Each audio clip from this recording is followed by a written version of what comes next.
বেলা গেলে আধার আসে, বেলা গেলে,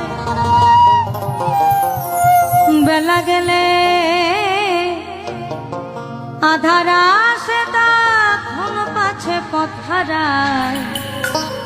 পারে চলো আর বেলা নাই, আর বেলা না। পারে চলো আর বেলা নাই, আর বেলা না।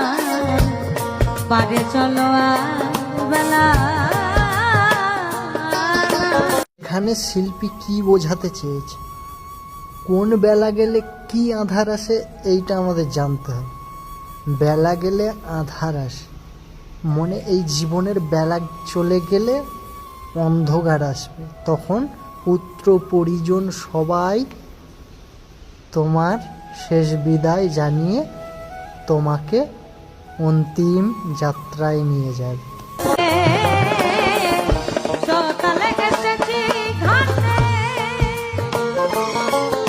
আমার দিবাকর বসিল বাটে, আবার তরুণীর হেছে ঘাটে, তরুণীর হেছে ঘাটে, কান্দারির তো দেখা না।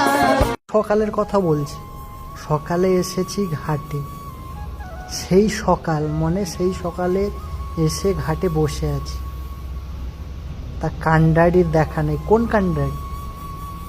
এই যে আমাদের যে পাড়াপাড়ের কান্ডারি, যাকে মর্তধামে এসে আমরা ভুলে গেছি, সেই পরমপিতা শ্রীকৃষ্ণ, সেই কান্ডারির কথা বলছি।